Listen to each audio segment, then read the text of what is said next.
पुंडलीक वरदे हरिविठ्ठल. श्री ज्ञानदेव तुकाराम. गोपाल कृष्ण भगवान की जय. माऊली ज्ञानेश्वर महाराज की जय. जगद्गुरु तुकाराम महाराज की जय. तैसा मनाचा मारू न करिता आणि इंद्रिया दुःख न देता एत मोक्षू असे आयता श्रवणाची माझी. ग्रंथराज ज्ञानेश्वरी अध्याय क्रमांक 4. तैसा मनाचा मारू न करिता आणि इंद्रिया दुःख न देता एत मोक्षू असे आयता श्रवणाची माझी. बीड शहर वाडिया वाचनालय ज्ञानेश्वरी अभ्यास वर्ग या सत्रात आपलं चालू असलेलं ज्ञानेश्वरीच्या 4थ्या अध्यायावरील चिंतन आणि आजच्या या चिंतनासाठी निवडलेल्या ओव्या ओवी क्रमांक 196 ते 225 अशा प्रकारे एकूण 30 ओव्यांचा अभ्यास आज आपणास करायचा आहे.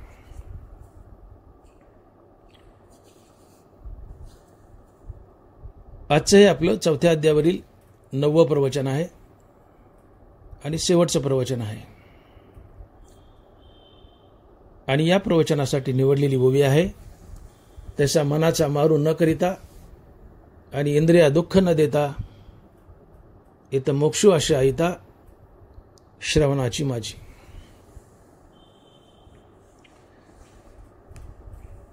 नरवरा या ओवीतून असा दावा करतायत की तुम्हाला नुसत्या ज्ञानेश्वरीच्या श्रवणाने मोक्ष मिळेल.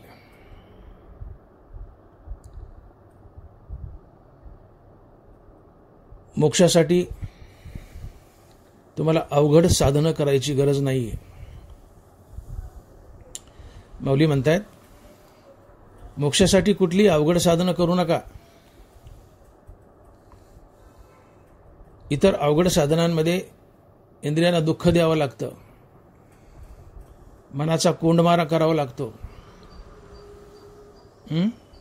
जसं की ज्ञानयोग आहे, अष्टांग योग आहे, ही अवघड साधनं आहेत. त्यामध्ये इंद्रियांना दुःख द्यावं लागतं, मनाचा कोंडमारा करावा लागतो. तेव्हा कुठं मुश्किलीने तुम्हाला मोक्ष मिळतो. म्हणून तुम्ही अष्टांग योग, ज्ञानयोग अशा भानगडीत पडूच नका. मग तुम्ही नुसती माझी ज्ञानेश्वरी ऐका, तुम्हाला आयता फुकटात मोक्ष मिळेल. इथं मोक्षू असे आयता श्रवणाची माझी.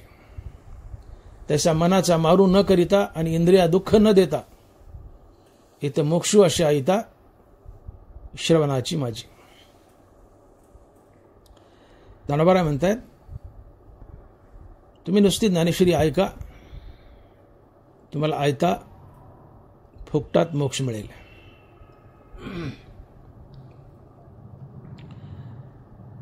नरवरायांनी ज्ञानेश्वरीमध्ये एकूण 17 गोष्टींमुळे मोक्ष मिळतो असं सांगितलंय. मोक्षाची एकूण 17 साधनं सांगितली आहेत. कोणती बरं ही साधनं? नरवराय म्हणतायत, ही मोक्षाची विविध साधनं म्हणजे कर्मयोग, भक्तियोग, ज्ञानयोग, अष्टांग योग, मरणसमयी रामनाम स्मरून प्राणत्यागनं, श्रीकृष्ण ज्यास कोपून मारतो त्यास मोक्ष मिळतो,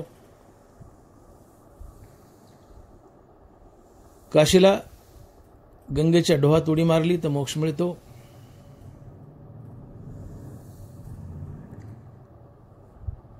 गंगेच्या पात्रात कुठेही मरण आलं तर मोक्ष मिळतो.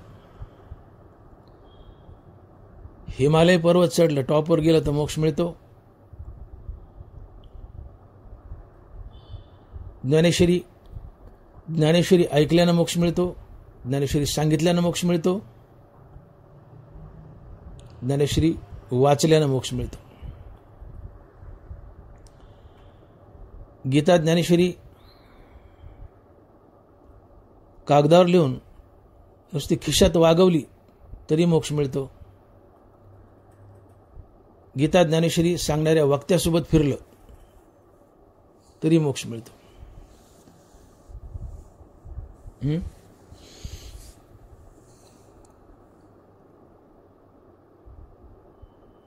पांडुरंगाच्या मंदिराचा कळस पाहिला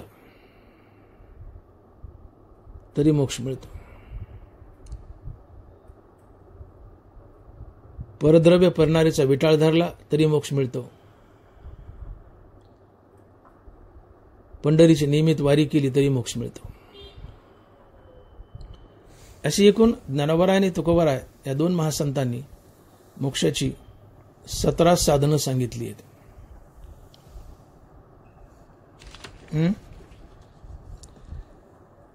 तुम्हाला कर्मयोगाने मोक्ष मिळतो.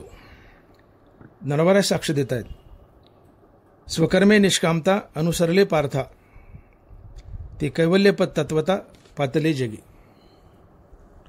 कर्मयोगाने मोक्ष मिळतो. भक्तियोगाने मोक्ष मिळतो. मुखीनाम हाती मोक्ष, मुखीनाम हाती मोक्ष ऐसी साक्ष बहुतांची. ज्ञानयोगाने मोक्ष मिळतो. व्यक्त आणि अव्यक्त हे तूच एक निभ्रांत. भक्ती पावे जे व्यक्त, अव्यक्त योगे.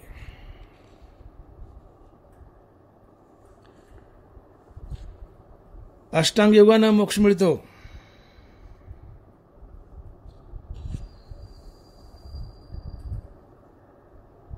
मरण समयी रामनाम स्मरून प्राण त्यागला तर मोक्ष मिळतो.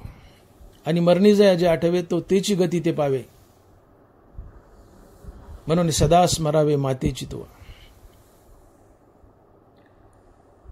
भगवान श्रीकृष्ण ज्यास कोपून मारतो त्याला देखील मोक्ष मिळतो. श्रीकृष्ण ज्याची कोपवणी मारी तो पावे ब्रह्म साक्षात्कारी. मग प्रेमेने उपदेश करू, मग प्रेमेने उपदेश करी तो कैसा न पवे.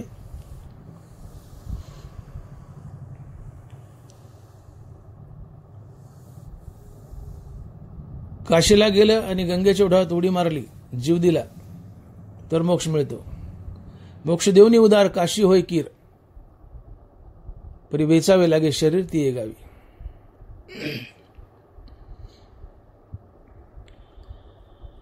गंगेच्या पात्रात कुठेही मरण आलं तर मोक्ष मिळतो.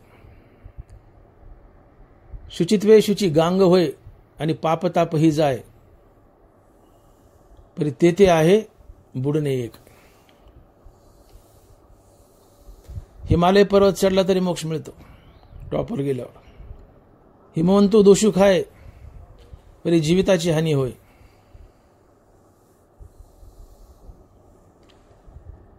ज्ञानेश्वरी ऐकली, वाचली आणि सांगितली तर या तिन्ही गोष्टींनी मोक्ष मिळतो.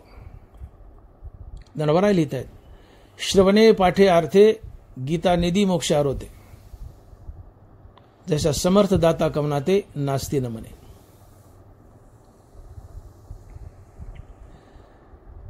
जो महाराज गीता ज्ञानेश्वरी सांगतो, गीता ज्ञानेश्वरी प्रवचन करतो, नुसतं त्या महाराजासोबत फिरलं तेवढ्या नुसत्या फिरण्यानं मोक्ष मिळतो. ज्ञानोबराय सांगतायत,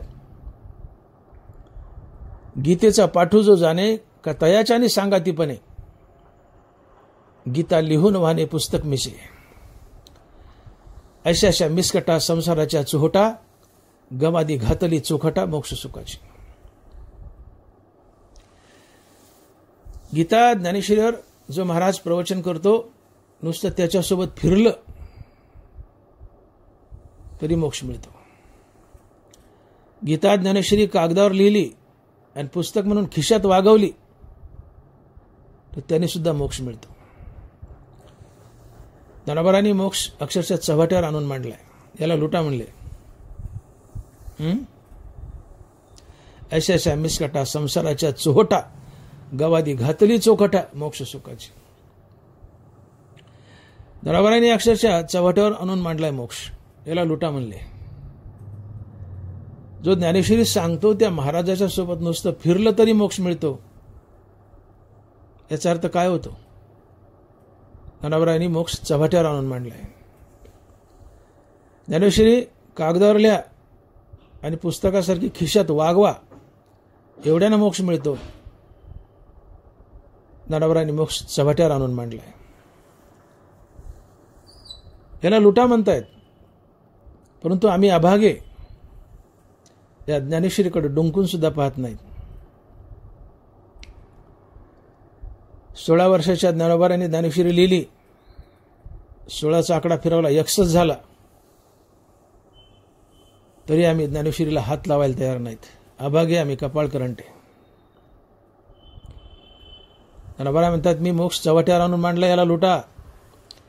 एखादी म्हातारी असते खेडेगावात, आंब्याची पाटी, आंब्याची डाल घेऊन येते आंबे विकायला. भर चौकात बसते. तहान लागलीये, पाणी प्यायला हापशावर जाते, आंब्याची डाल मोकळी पडते. म्हातारी पाणी प्यायला गेली की बारीक बारीक पोरं येतात. बारीक बारीक पोरं येतात आणि ते सगळे आंबे घेऊन जातात, आंब्याची डाल लुटतात. म्हातारी माघारी आली तर त्या डालीत एकही आंबा नाही. म्हातारीचे आंबे, म्हातारीची डाल पोराने लुटली. पोरांनी आंबे लुटले. ज्ञानोबा म्हणतात, तसं मोक्षाला लुटा. मी याला चव्हाट्यावर आणून मांडले. गीतेचा पाठू जो जाणे का तयाचेनी सांगातीपणे, गीता लिहून वाने पुस्तक मिसे. ऐशा अशा मिसकटा संसाराच्या चोहोटा, गवादी घातली चोखटा मोक्ष सुखाची. बरोबर म्हणतात, मी याला चव्हाट्यावर मांडले, मोक्षाला याला लुटा. दुर्भाग्य, आम्ही गीता ज्ञानेश्वरीकडे डुंकून पाहायला तयार नाही. हार्डली एक 5%, 10% लोक ज्ञानेश्वरी गीता वाचतात. 90% लोक ज्ञानेश्वरीला हात लावत नाहीत. या भारत देशाची सगळ्यात मोठी श्रीमंती काय? गीता, ज्ञानेश्वरी आणि गाथा. गीता, ज्ञानेश्वरी आणि गाथा हे 3 ग्रंथ भारताची खरी श्रीमंती आहे. या भारत देशात सावळं परब्रह्म खेळून गेलं, रामकृष्ण खेळून गेले, गीता ज्ञानेश्वरी देऊन गेले. गीता ज्ञानेश्वरी नुसती ऐका म्हणले तुम्हाला मोक्ष मिळेल, नुसती वाचा म्हणले मोक्ष मिळेल, नुसती सांगा म्हणले मोक्ष मिळेल, पण आम्ही तिच्याकडे डुंकून पाहायला तयार नाहीत. आम्ही अभागे, कपाळ करंटे.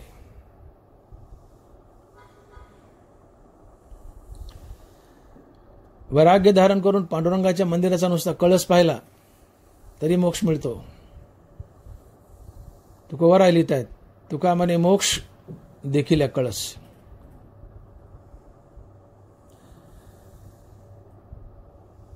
पंढरीची नियमित वारी केली तर ही वारीच तुम्हाला मोक्ष देते. तुकोबाराय लिहित आहेत, पंढरीचे वारकरी ते अधिकारी मोक्षाचे. परंतु वारी कशी करावी? वारीला निघालात, घरातून पहिलं पाऊल टाकले, राम म्हणावं, राम राम म्हणत जावं पंढरपूरला. पंढरपुरातही राम राम म्हणत राहावं, पांडुरंगाचं दर्शन घ्यावं आणि राम राम म्हणत घरी यावं. असे जो राम राम म्हणत वारी करतो, नियमित वारी करतो, ही पंढरीची नुसती वारीच त्या माणसाला मुक्ती देते. पंढरीचे वारकरी ते अधिकारी मोक्षाचे. परंतु आम्ही वाऱ्या करतो पण गप्पा मारीत, सिनेमाचे गाणे ऐकत, उचाट गप्पा हाणत, अशी वारी कामाची नाहीये. त्रिवेणी संगनी नाना तीर्थे भ्रमी, चित्त नाही नामी तरी ते व्यर्थ. तुम्ही कोणत्याही तीर्थाला जा, मोठ्या मोठ्या तीर्थाला जा, पण वारी करताना तुमचं चित्त जर तुम्ही हरिनामात बांधलं नाही तर ते व्यर्थ आहे. त्रिवेणी संगमी नाना तीर्थे भ्रमी, चित्त नाही नामी तरी ते व्यर्थ. वारी ही गप्पा मारत गाणी ऐकत नसावी. वारी ही जाताना येताना आणि तिथे पंढरपुरात राम राम म्हणत असावी, तर ती सफल वारी आहे. ही वारीच तुम्हाला मोक्ष देते. पंढरीचे वारकरी ते अधिकारी मोक्षाचे. परद्रव्य परणारी यांच्यापासून दूर राहिलं, अर्थात दुसऱ्याचा पैसा आणि दुसऱ्याची बाई, या दोन गोष्टीपासून तुम्ही आयुष्यभर दूर राहिले तर एवढ्या दोन गोष्टीच तुम्हाला मोक्षाची प्राप्ती करून देतात. तुकोबाराय लिहितात, साधने तरी हीच दोन्ही जो कोणी साधील, परद्रव्य परणारी यांचा धरी विटाळ. परद्रव्य परणारीचा विटाळ धरला तर फायदा काय? तुकोबाराय पुढे लिहितात, देव भाग्य घरा येती संपत्ती त्या सकळा, तुका म्हणे ते शरीर घर भांडार देवाचे. तुम्ही परद्रव्य परणारीचा विटाळ धरला तर देव संपत्ती आणि भाग्य घेऊन तुमच्या घरात येतो. देव तुमच्या घरात राहायला येतो, तुमच्या घरातून तुमच्या हृदयात प्रवेश करतो, तुमच्या हृदयात राहतो, आणि ज्याच्या हृदयात देव राहतो तो मुक्त असतो. तुका म्हणे चित्त करारे निर्मळ, येऊनी गोपाळ राहे तेथे. तुम्ही मढ्याचा विटाळ धरायचा धरा नका धरू, विटाळीचा विटाळ धरायचा धरा नका धरू, बाळतण्याचा विटाळ धरायचा धरा नका धरू, तुमची मर्जी. पण दोन गोष्टीचा विटाळ जरूर धरा, आणि त्या दोन गोष्टी म्हणजे परद्रव्य परणारी यांचा धरी विटाळ. परद्रव्य परणारी यांचा धरी विटाळ. तुम्ही दुसऱ्याची बाई आणि दुसऱ्याचा पैसा या दोन गोष्टीपासून आयुष्यभर दूर राहा, तुम्हाला फुकटात मोक्ष मिळतो. अशा प्रकारे ज्ञानोबा आणि तुकोबा या दोन महासंतांनी मोक्षाची एकूण 17 साधनं सांगितली आहेत. 17 साधनं. आणि या 17 साधनांपैकी आज या प्रस्तुत ओवीत ज्ञानोबा जे साधन सांगत आहेत ते साधन आहे, माऊली म्हणतात, तुम्ही नुसती माझी ज्ञानेश्वरी ऐका. माझी ज्ञानेश्वरी नुसती ऐकल्याने तुम्हाला आयता फुकटात मोक्ष मिळेल. इथं मोक्षू अशी आयता श्रवणाची माझी. तैसा मनाचा मारू न करिता आणि इंद्रिया दुःख न देता, इथं मोक्षू अशी आयता श्रवणाची माझी. बाबांनो, तुम्हाला अष्टांग योग, ज्ञानयोग हे काही करण्याची गरज नाहीये. तिथं फार कष्ट आहेत. इंद्रियांना दुःख द्यावं लागतं. तहाने तहानाची पियावी, भुकेल्या भुकची खावी, अहोरात्र व्हावी मावा वारा. ज्ञानयोगात काय करावं लागतं? तहान लागली तहानच प्यायची, भूक लागली भूकच खायची, हवा भसकायची, अहोरात्र व्हावी मावा वारा. शीत ओढावे उष्ण पांघरावे, वृष्टीचे असावे घरात. किती कष्ट आहेत. थंडी वाढली थंडीच पांघरायची, ऊन लागायला लागलं ऊनच पांघरायचं, पाऊस पडायला पावसाच्याच घरात राहायचं, वृष्टीचे असावी घरात. कष्टदायी आहे. ज्ञानयोग अष्टांगयोग कष्टदायी आहेत. पाय पा लोहाचे चणे जे बोचरिया पडे खाणे. पाय पा लोहाचे चणे जे बोचरिया पडे खाणे.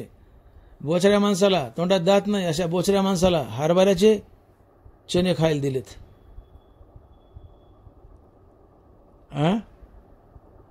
नाही, लोखंडाचे चणे खायला दिलेत, हरभऱ्याचे नाही. बोचराय साधे शेतातले हरभरे त्याला फुटणारच नाहीत, पण त्याच्या पुढे जाऊन माऊली म्हणतात त्याला लोखंडाचे चणे खायला दिलेत. पाय पा लोहाचे चणे जे बोचरिया पडे खाणे. बोचऱ्या माणसाला हरभरे दिलेत, शेतातले नाही, लोखंडाचे. तोंड सोलून निघणं त्याचं. जीव जाईल त्याचा. बोचऱ्या माणसाला जसं लोखंडाची हरभरे चावायला लावली तर जे कष्ट होतं तितकं कष्ट ज्ञानयोगात होतं, अष्टांग योगात होतं. आणि म्हणून अष्टांग योगे न सिनिजे, यम नियम निरोध न कीजे रया, वाचा गीत गायजे, वाचा गीत गायजे. रवारा म्हणतात अशा अवघड अशा ज्ञानयोगात, अष्टांग योगात इंद्रियांना दुःख द्यावं लागतं, मनाचा कोंडमारा करावा लागतो. म्हणून अशा योगांच्या नादी लागू नका मोक्षासाठी. मग काय करा?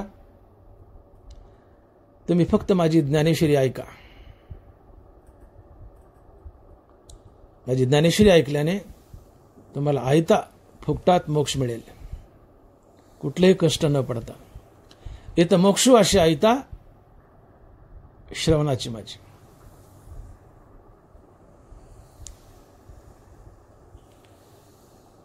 आणि म्हणून ही ज्ञानेश्वरी तुमची आमची माय.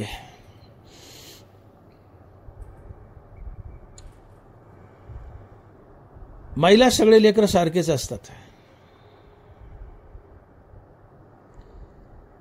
माय अर्थात आई आपल्या लेकरात भेदभाव करत नाही.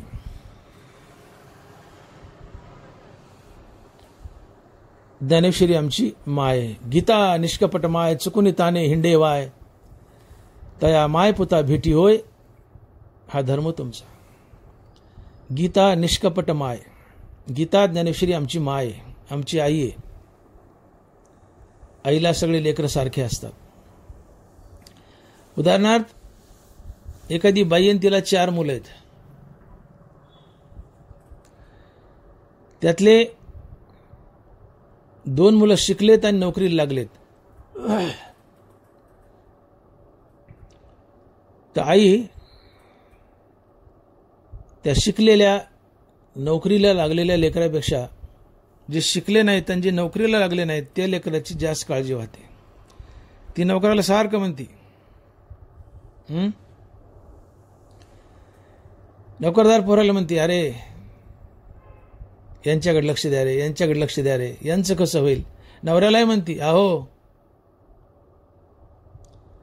हे 2 अडाणी, त्यांना नोकरी नाहीये, यांचं कसं होईल, यांचं कसं होईल, यांचं बघा ना हो. नोकरदार पोरालाही म्हणते आणि बापालाही म्हणते. जे 2 नोकरीला लागले, शिकलेत, आई त्यांची तुलनात्मक कमी काळजी वाहते. परंतु जे अडाणी आहेत, जे शिकले नाहीत, ज्यांना नोकरी नाही, आई त्यांची जास्त काळजी वाहते, जास्त काळजी वाहते. यांचं कसं होईल. तसं ज्यांना ज्ञानेश्वरी वाचता येते, ज्यांना ज्ञानेश्वरी सांगता येते, ते तर ज्ञानेश्वरी वाचून आणि सांगून मुक्त होतीलच. ज्ञानेश्वरी त्यांची तर काळजी वाहतेच, पण फारशी वाहत नाही.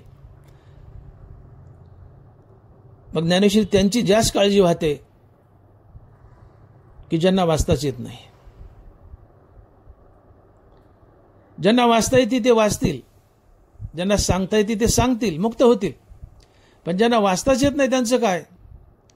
तर ज्यांना ज्ञानेश्वरीच वाचता येत नाही, ज्ञानेश्वरी त्यांची जास्त काळजी वाहते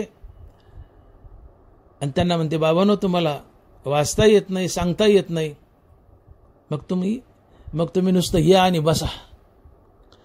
तुम्ही नुसतं या आणि बसा आणि नुसतं ऐका. नुसती ज्ञानेश्वरी ऐकल्यानेही तुम्हाला मी मोक्षच देईल. इथं मोक्ष अशी आयता श्रवणाची माझी. तुम्ही नुसतं येऊन बसा आणि ज्ञानेश्वरी ऐका. नुसती ज्ञानेश्वरी ऐकल्यानं ज्ञानेश्वरी म्हणते मी तुम्हाला मोक्ष देईल. का तर ज्ञानेश्वरी माय. गीता निष्कपट माय, चुकुनी ताने हिंडे वाय, तया माय पुता भेटी वय, हा धर्म तुमचा. गीता ज्ञानेश्वरी निष्कपट माय. तिला सगळ्याच मुलांची काळजी, पण जे शिकलेत त्यांच्यापेक्षा जे अडाणीत त्यांची जास्त काळजी वाहते. हे आईचं हृदय आहे. शिकलेत ते वाचतील, सांगतील, मोक्ष मिळवतील, पण जे शिकले नाहीत त्यांचं काय? तुम्ही नुसतं यान बसा आणि ऐका, तुम्हाला मोक्षाचे. श्रवणे पाठे अर्थे गीता निधी मोक्षार होते, जैसा समर्थ दाता कमनाते नास्ती न मने. ज्ञानोबा म्हणतात माझी ज्ञानेश्वरी कोणत्या अँगलने हँडल करा, ऐका, वाचा, व्यासपीठावर बसून सांगा, फळ एकच, मोक्ष. ज्ञानेश्वरीपाशी पंक्तीभेद नाहीये.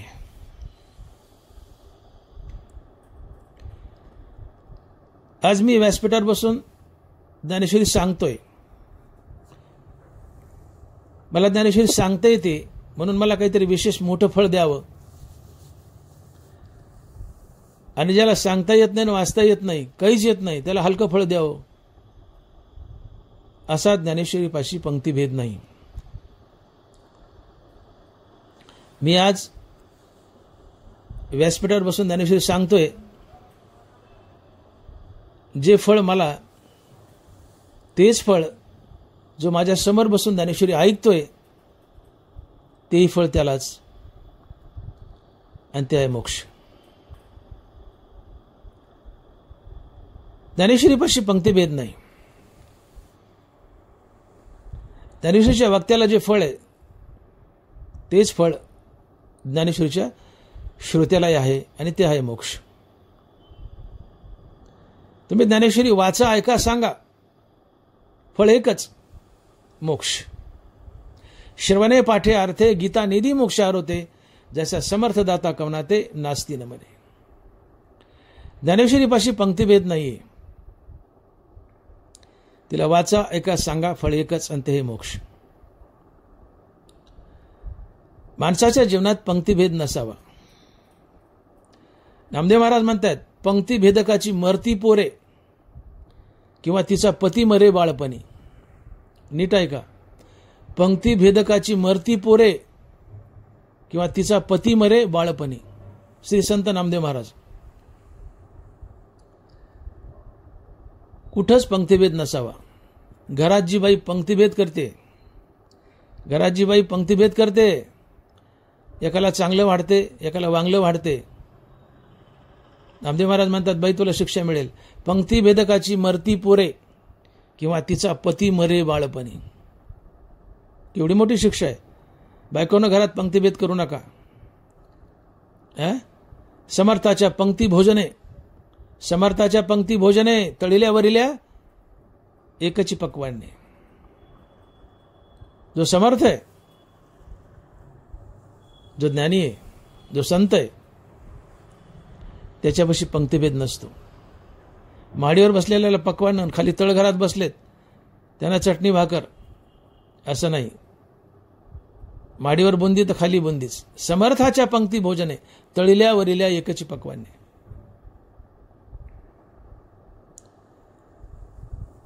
समर्थापाशी जसा पंक्तीभेद नाही, तसं ज्ञानेश्वरीपाशी पंक्तीभेद नाहीये. ज्ञानेश्वरी वाचा, ऐका, सांगा, फळ एकच, मोक्ष.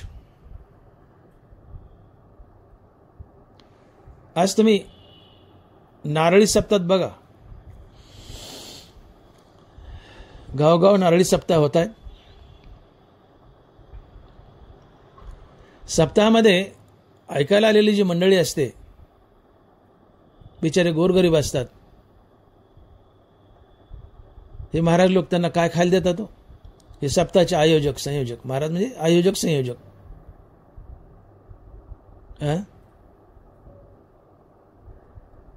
भोवतालच्या गावातून भाकरी मागून आणतात,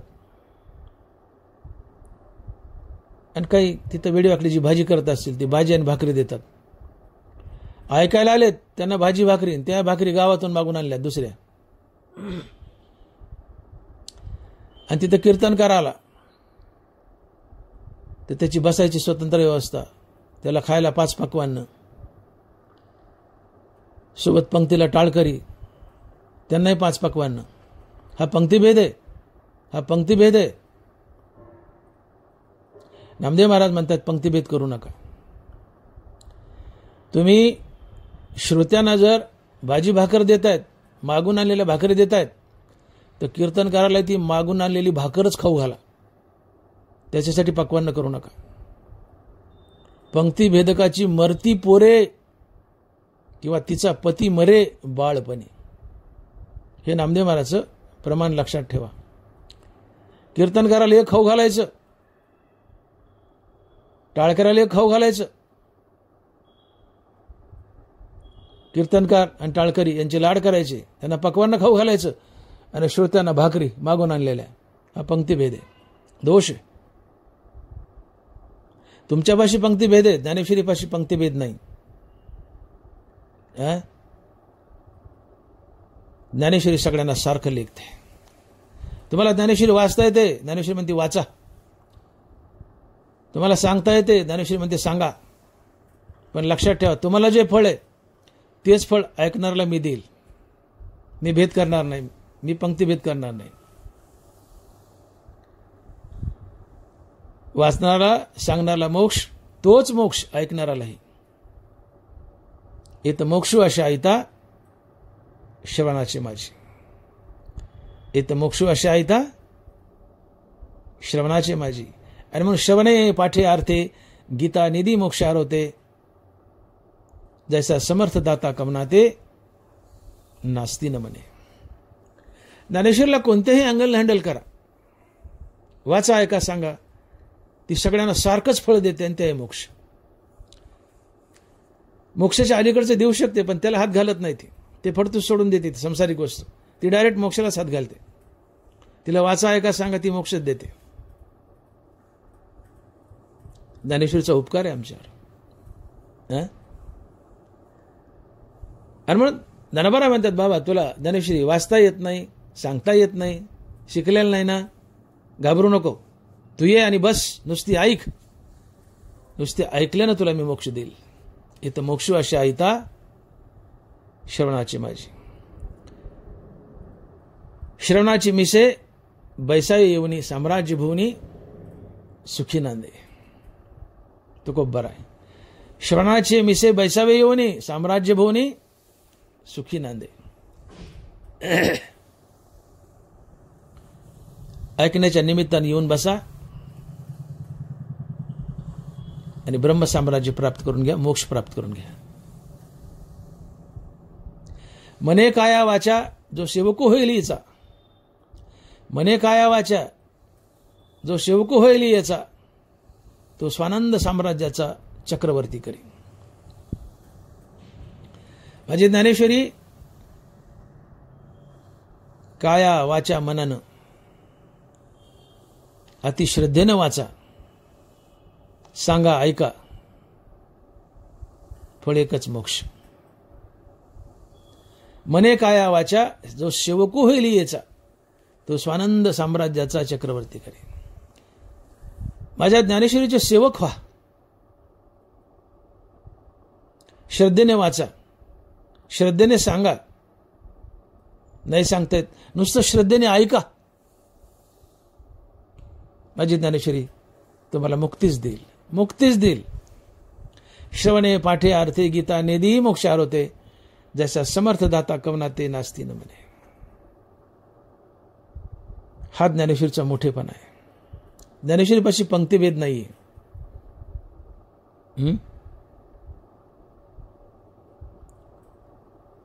वक्ता सांगतो म्हणले मोठा आहे, श्रोता ऐकतो म्हणले लहान आहे. मग वक्त्याला मोठं फळ, श्रोत्याला लहान फळ? नाही नाही नाही नाही.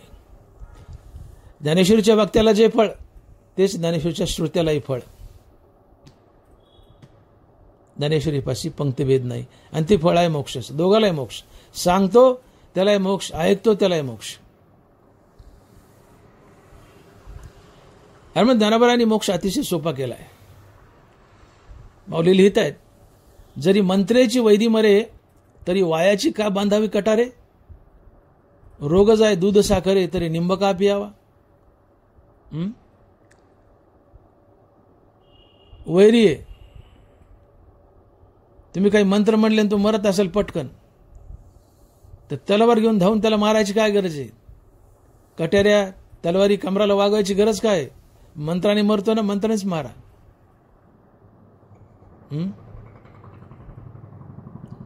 एखादा रोग आहे, रोगच आहे दूध साखर आहे. एखादा रोग आहे, दूध आणि साखर पिलं तर रोग राहतो,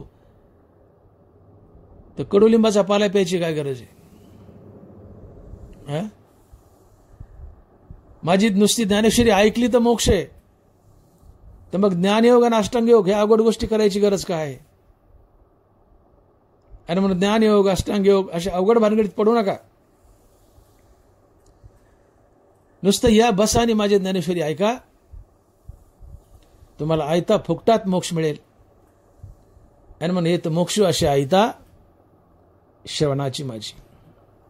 त्याचा मनाचा मारू न करिता आणि इंद्रिया दुःख न देता येत मोक्ष असे आयता श्रवणाची माझी. नुसतं बसा, श्रवणाचे मिसे बैसावे येऊनी. नुसतं बसा, ऐका, माझी ज्ञानेश्वरी तुम्हाला मुक्तीच देईल. ज्ञानोबरांनी मोक्ष अतिशय सोपा केलाय. ज्ञानोबराय म्हणतात, माझी ज्ञानेश्वरी नुसती ऐका, ती तुम्हाला मोक्ष देईल. परंतु ज्ञानोबरांनी इथे एक छोटीशी आट घातली आहे. याला ज्ञानबाची मेघ म्हणतात. याला म्हणतात ज्ञानबाची मेघ. माझी ज्ञानेश्वरी तुम्हाला ऐकल्यानं मोक्ष मिळेल, पण ज्ञानोबा म्हणतात तुम्हाला एक अट पाळावं लागेल तरच मोक्ष मिळेल, अन्यथा नाही.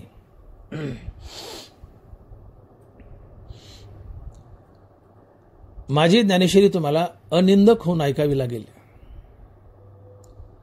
माझी ज्ञानेश्वरी तुम्हाला अनिंदक होऊन ऐकावी लागेल. अर्थात तुम्हाला गीता ज्ञानेश्वरीचा संप्रदाय पाळावा लागेल. हा गीता ज्ञानेश्वरीचा संप्रदाय काय आहे? नरबारा लिहित आहेत, त्याचा गुरु प्रसन्न होय, शिष्य विद्याही कीर्ल आहे, परी ते फळे संप्रदाय उपासलिया. गुरु प्रसन्न होय, शिष्य विद्याही कीर्ल आहे, परी ते फळे संप्रदाय उपासलिया.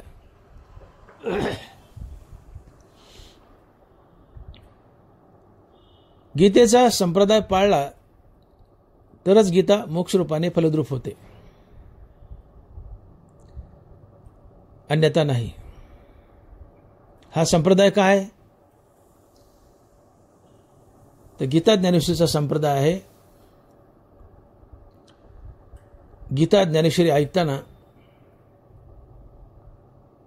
तुम्ही ईश्वरनिष्ठ असावं, गुरुनिष्ठ असावं, नामनिष्ठ असावं, अनिंदक असावं आणि गीता ज्ञानेश्वरी ऐकण्याची तुम्हाला भूक असावी. काय काय अटी घातल्यात? तुम्ही ज्ञानेश्वरी ऐकताना ईश्वरनिष्ठ असावं, गुरुनिष्ठ असावं, नामनिष्ठ असावं, अनिंदक असावं आणि तुम्हाला गीता ज्ञानेश्वरी ऐकण्याची भूक असावी. या 4-5 अटी घातल्यात. या 5 अटी जर पाळल्या आणि ज्ञानेश्वरी ऐकली तरच ती मोक्षरूपाने फलद्रूप होईल, अन्यथा नाही. तुम्ही ज्ञानेश्वरी ऐकता पण तुम्ही ईश्वरनिष्ठ नाहीयेत, नामनिष्ठ नाहीयेत, गुरुनिष्ठ नाहीयेत, अनिंदक नाहीयेत, म्हणजे लोकांची निंदा करता आणि तुम्हाला ज्ञानेश्वरी ऐकण्याची भूकही नाहीये आणि ज्ञानेश्वरी ऐकता, तर ती तुम्हाला पुण्य देईल, पण तिचं जे शेवटचं फळ आहे मोक्ष ती देणार नाही, मोक्ष देणार नाही. ज्ञानोबा तीच गोष्ट सांगतात, गुरु प्रसन्न होय, शिष्य विद्याही कीर्ल आहे, परी ते फळे संप्रदाय उपासलिया. तुम्ही गीतेचा संप्रदाय पाळला नाही. संप्रदाय म्हणजे काय? पुन्हा एकदा सांगतो, गीतेचा संप्रदाय म्हणजे तुम्ही ईश्वरनिष्ठ असावं, नामनिष्ठ असावं, गुरुनिष्ठ असावं, अनिंदक असावं आणि तुम्हाला गीता ज्ञानेश्वरी ऐकण्याची भूक असावी. श्रोत्यानं या 5 अटी पाळाव्यात. आणि वक्ता कसा असावा? विरक्तो वैष्णवो विप्रो द्रष्टांत कुशलो धीरो वक्ता निस्पृहो. वक्ता विरक्त असावा, निस्पृह असावा. पैशाच्या लालसेने गीता ज्ञानेश्वरी सांगणारा नसावा. मला देव भेटावा या लालसेने जो गीता ज्ञानेश्वरी सांगतो तो खरा गीतेचा वक्ता आहे. मला मोठं पाकिट भेटावं, मला पैसा भेटावा ज्ञानेश्वरी सांगितल्यावर, हा गीता ज्ञानेश्वरीचा अपात्र वक्ता आहे. गीता ज्ञानेश्वरीचा पात्र वक्ता तो जो निष्प्रह आहे, निरीच्छ आहे, विरक्त आहे आणि मला देव भेटावा या लालसेने गीता ज्ञानेश्वरी सांगतो असा वक्ता. आणि श्रोता ईश्वरनिष्ठ आहे, नामनिष्ठ आहे, गुरुनिष्ठ आहे, अनिंदक आहे आणि त्याला गीता ऐकण्याची भूक आहे, ज्ञानेश्वरी ऐकण्याची भूक आहे. अशा प्रकारे जेव्हा वक्ता आणि श्रोता या अटी पाळतात त्याला म्हणतात गीतेचा संप्रदाय पाळणे. आणि हा गीतेचा संप्रदाय पाळला तरच गीता ज्ञानेश्वरी मोक्ष रूपाने फलद्रूप होईल, अन्यथा नाही. हा संप्रदाय पाळला नाही तर तुम्हाला पुण्य मिळेल, तिचं ज्ञानही मिळेल, पण मोक्षाचं फळ मिळणार नाही. तीच गोष्ट ज्ञानवाला सांगतात की गुरु प्रसन्न होय, शिष्य विद्या ही किरल आहे, परी ते फळे संप्रदाय उपासलिया. वक्ता व्यासपीठावर सांगतोय, श्रोता ऐकतोय, परंतु दोघांनी जर गीतेचा संप्रदाय पाळला नाही तर गीतेचं ज्ञान होईल, तिच्यामुळे पुण्य मिळेल, पण तिचं फळ मोक्ष मिळणार नाही. गुरु प्रसन्न होय, शिष्य विद्या ही किरल आहे. गुरु प्रसन्न झालाय, विद्या देतोय, तुम्हाला विद्याही मिळेल, ज्ञान मिळेल, पण ते तेव्हाच फळेल परी ते फळे संप्रदाय उपासलिया. मग सप्ताहामध्ये महाराज व्यासपीठावर बसून ज्ञानेश्वरी गीता सांगतोय आणि तुम्ही ज्ञानेश्वरी गीता ऐकतायत, त्यावेळेस सांगणारा महाराज हा विरक्त निरीच्छ असावा आणि देवाच्या प्राप्तीच्या उद्देशाने गीता ज्ञानेश्वरी सांगणारा असावा. ही अट वक्त्याला आहे. आणि श्रोत्याला, श्रोता ईश्वरनिष्ठ असावा, नामनिष्ठ असावा, गुरुनिष्ठ असावा, अनिंदक असावा आणि त्याला गीता ज्ञानेश्वरी ऐकण्याची भूक असावी. ही अटी श्रोत्याला. आणि मग वक्ता आणि श्रोता ज्यावेळेस या अटी पाळतील याला म्हणायचं गीतेचा संप्रदाय पाळला. आणि हा गीतेचा संप्रदाय पाळला तरच गीता मोक्ष रूपाने फलित होईल, अन्यथा नाही. ती तुम्हाला, हा संप्रदाय पाळला नाही तर ती तुम्हाला पुण्य देईल, ज्ञानही देईल, पण मोक्ष देणार नाही. आणि जर गीतेचा संप्रदाय पाळला तर पुण्य मिळेल, ज्ञानही मिळेल आणि मोक्षही मिळेल. लक्षात घ्या, पुन्हा एकदा सांगतो, गीतेचा संप्रदाय पाळला तर ज्ञान आणि पुण्य तर मिळेलच, पण मोक्ष मिळेल. परंतु गीतेचा संप्रदाय पाळला नाही तर तुम्हाला फक्त पुण्य आणि ज्ञान मिळेल, मोक्ष मिळणार नाही.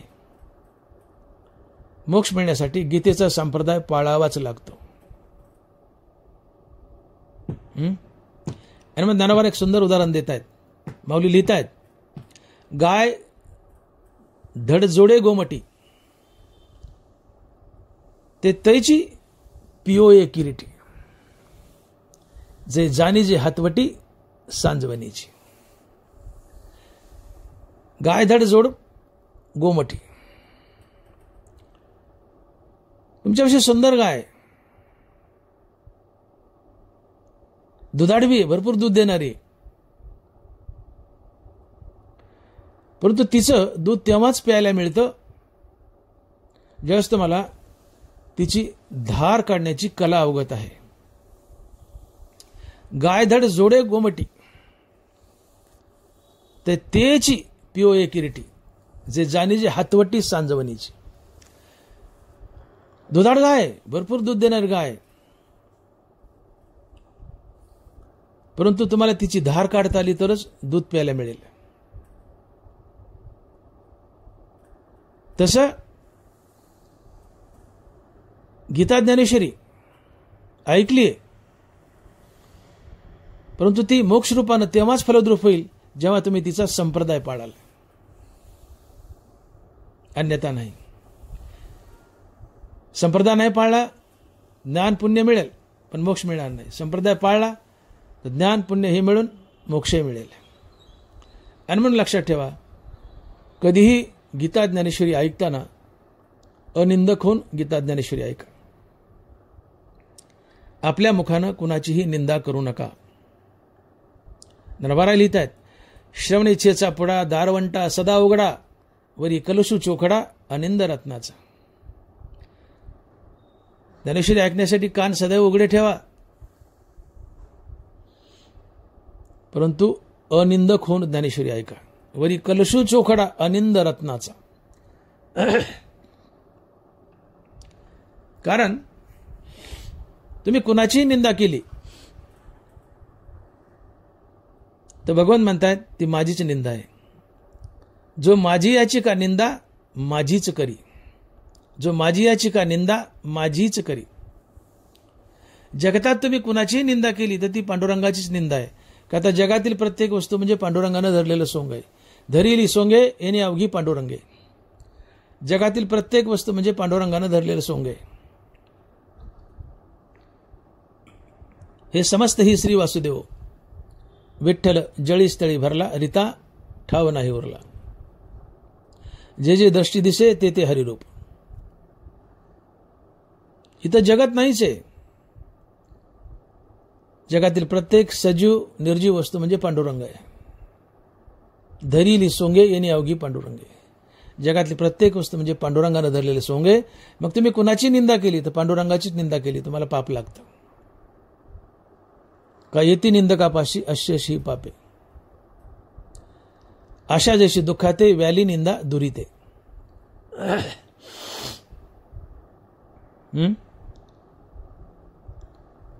आशा दुःखाला जन्म देते, निंदा पापाला जन्म देते. व्याली निंदा दुरीते. व्याली कुत्री विते, डुकरीन विते, बदा पिल्ले देते 5-5, 6-6. तसं निंदा विते, बदा पापाला जन्म देते. व्याली निंदा दुरीते. तुम्ही कोणाची निंदा केली की त्याचं खडून पाप तुमच्याकडे येतं. गीता ज्ञानेश्वरी ऐकली तुम्हाला पुण्य मिळाले, पण तुम्ही कुणाची निंदा केली त्याचं पाप आपल्याकडे येतं. आणि पापी माणसापाशी मोक्ष येत नाही. पापी माणसापाशी मोक्ष चुकून येत नाही. जसा पापी यांच्या ठाई मोक्ष न वसे.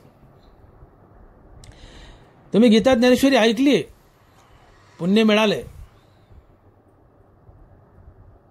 हे पुण्य तुम्हाला मोक्ष मिळूनही देईल. पण तो सोबत तुम्ही सारखी कुणाची नाही कुणाची निंदा करत असता. माणसाला निंदा फार गोड वाटते. निंदा ही माणसाच्या आवडीची वस्तू आहे. तुम्ही कुणाची निंदा केली त्याचं खरडून पाप तुमच्याकडे येतं. का येती निंदकापाशी अश्यशी पापे. तो निष्पाप होतो आणि त्याचं सगळं पाप आपल्याकडे येतं त्याची निंदा केल्यावर. आणि तुमच्या पदरी पाप आलं की मोक्ष दुरावतो.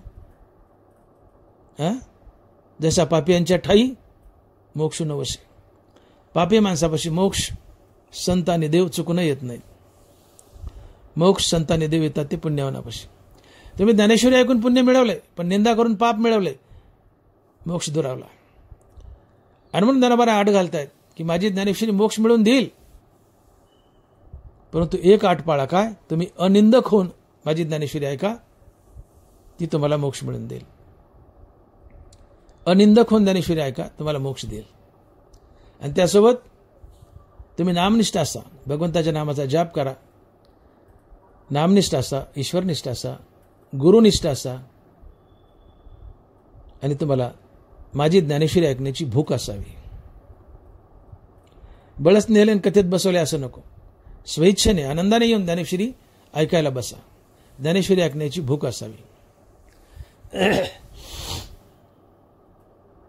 जसं एखादा मनुष्य आपल्या घरी आलाय, दिवाळीचे दिवस आहेत, तर त्याच्या घरीच जेवण करून आलाय, फराळ करून आलाय, पोटगच भरलाय ना, आपण त्याला म्हणतो फराळ करा, आपण ताट वाढतो आणि त्याच्या पुढे येतो, ते ढकलून देतो, नको म्हणतं मला. ताटाचा अनादर होतो. धालिया दिव्यान्न स्वावे तरी ते वाया धाडावे, मग तिची काना करावे आरतीची जोगे. ज्याचं पोट खाऊन फुगलंय तशा माणसाला अन्न दिलं, ते ताट ढकलतं, ते नग म्हणतं, अन्नाचा अनादर करतं. मग ज्याला भूक आहे त्याला अन्न द्या. ज्याचं पोट भरलंय त्याला अन्न देऊ नका, अन्नाचा अनादर होतो. तसं ज्याला भूक आहे, येऊन बसलाय, त्याला ज्ञानेश्वरी सांगा. ज्याला भूक नाही, बळच आणलाय, त्याला ज्ञानेश्वरी सांगू नका म्हटले. तिचा अनादर होतो. ज्ञानेश्वरी सांगण्याची तुम्हाला, ज्ञानेश्वरी ऐकण्याची तुम्हाला भूक असावी. ज्ञानेश्वरी ऐकण्याची तुम्हाला भूक असावी. आणि म्हणून संप्रदाय पाळा. आणि संप्रदायात सर्वात मोठी आट घातली की तुम्ही अनिंदक होऊन माझी ज्ञानेश्वरी ऐका. नुसत्या ज्ञानेश्वरीच्या ऐकण्याने तुम्हाला मोक्ष मिळेल. इथं मोक्ष अशा येता श्रवणाची माझी.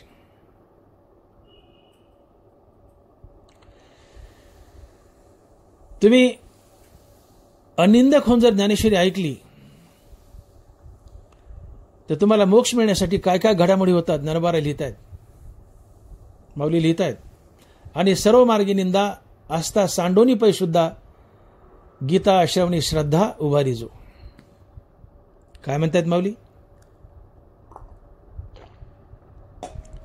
आणि सर्व मार्गी निंदा आस्था सांडोनी पै सुद्धा गीता श्रवणी श्रद्धा उभारी जो. आणि सर्व मार्गी निंदा म्हणजे सर्वतोपरी निंदा करायचं टाळा. चुकूनही कुणाची कुठल्याही स्वरूपात निंदा करू नका. आणि ज्ञानेश्वरी ऐकण्याची आस्था ठेवा, अंतःकरण शुद्ध ठेवा. आणि अशा श्रद्धेने अनिंदक होऊन माझी गीता माझी ज्ञानेश्वरी ऐका. मग काय होतं? जे गीतेचे अक्षरे जितुलिका कर्णद्वारे रिगती तितुली होती पुरे अश्वमेधके. तुम्ही ज्ञानेश्वरी ऐकायला बसले, गीता ऐकायला बसले आणि गीतेचा ज्ञानेश्वरीचा एक जरी शब्द तुमच्या कानावर पडला, एक शब्द, तर तुम्हाला एक अश्वमेध यज्ञ केल्याचं पुण्य लागतं. मजाक नाहीये. अश्वमेध यज्ञ बघा कशाला म्हणतात. देवानं रामचंद्रानं केला होता, युधिष्ठिरानं केला होता. सगळा देश बोलावा लागतो. 7-8 दिवस यज्ञ असतो, खाऊ पिऊ घालावं लागतं, दान धर्म करावा लागतो. आणि त्या यज्ञामध्ये तुपाची धार केवढी मोठी, हत्तीच्या सोंडी एवढी तुपाची धार सोडावी लागते. 7-8 दिवस यज्ञ चालू आहे तोपर्यंत. राजे महाराजच करू शकता. या अश्वमेध यज्ञाने अगाध पुण्य मिळतं. या अश्वमेध यज्ञाने मिळणारं जेवढं पुण्य आहे तेवढं पुण्य ज्ञानेश्वरीचा एक शब्द कानावर पडला तर तेवढं पुण्य आहे. आता तुम्हीच विचार करा. ज्ञानेश्वरी ऐकली, एक शब्द कानावर पडला ज्ञानेश्वरीचा, किती पुण्य? एक अश्वमेध यज्ञ केल्याचं पुण्य. जे गीतेची अक्षरे जितुलिका कर्णद्वारे रिगती तितुली होती पुरे अश्वमेधके. गीतेचा ज्ञानेश्वरीचा एक शब्द कानावर पडला तर किती पुण्य? एक अश्वमेध यज्ञ केल्याचं पुण्य. आणि मग प्रवचनात हजारो शब्द गीतेचे ज्ञानेश्वरीचे कानावर पडतात तर हजारो अश्वमेध यज्ञ केल्याचं पुण्य लागतं. आणि मग अनिंदक होऊन अतिश्रद्धेने ज्यावेळेस तुम्ही ज्ञानेश्वरी ऐकता ते अगाध पुण्य तुम्हाला लागतं. आणि पुण्य पदरी आलं की तुमची पापं कटतात. ज्ञानोबा लिहितात, श्रवणे पापे जाती आणि धर्मधरी उन्नती, तेने स्वर्ग राज्य संपत्ती लाहेची शिखी. श्रवणे पापे जाती. अनिंदक होऊन ज्ञानेश्वरी ऐकली, श्रद्धेने ज्ञानेश्वरी ऐकली, गडगंज पुण्य जवळ येतं आणि तुमची पापं कटतात. तुमच्या जीवनात धर्म येतो, अर्थात नीती रीती माणुसकी इमानदारी येते, सत्य येतं, अहिंसा येतं, प्रेम जिव्हाळा येतं. तुम्ही सदाचारी बनता, नीतिमूल्य जोपासता. धर्म म्हणजे जातीपाती नव्हे. धर्म म्हणजे नीती, रीती, माणुसकी, इमानदारी, सत्य, अहिंसा, प्रेम, जिव्हाळा, परोपकार, सहानुभूती, सदाचार या सद्गुणाच्या समुदायाला धर्म म्हणतात. रीती म्हणजे धर्म, नीती म्हणजे धर्म, माणुसकी म्हणजे धर्म, इमानदारी म्हणजे धर्म, सत्य म्हणजे धर्म, अहिंसा म्हणजे धर्म, प्रेम म्हणजे धर्म, जिव्हाळा म्हणजे धर्म, परोपकार म्हणजे धर्म, सहानुभूती म्हणजे धर्म, सदाचार म्हणजे धर्म.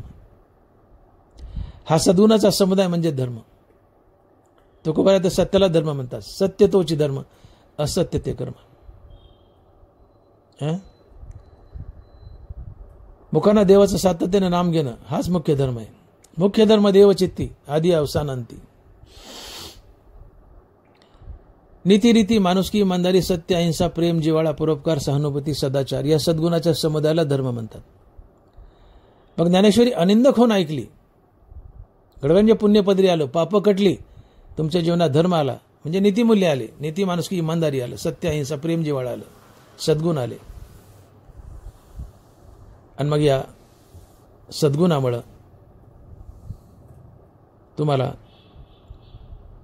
स्वर्गाची प्राप्ती होते. ऐकावी. श्रवणे पापे जाती आणि धर्मधरी उन्नती, तेने स्वर्ग राज्य संपत्ती लाहेची शिखी. तुम्ही अनिंदक होऊन अतिश्रद्धेने ज्ञानेश्वरी ऐका. गडगंज पुण्यपदरी आले, पाप कटली, तुमच्या जीवनात धर्म आला, अर्थात नीतिमूल्य आलेत, तुम्ही इमानदारीने वागू लागलेत, सत्याने वागू लागलेत. फायदा काय होतो? शेवटी तुम्हाला स्वर्ग मिळतो. इथे ज्ञानोबा म्हणतायत की गीतेचा श्रोता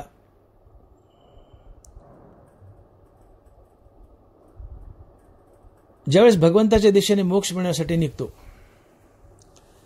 त्यावेळेस त्याचा एक मुक्काम स्वर्गात पडतो.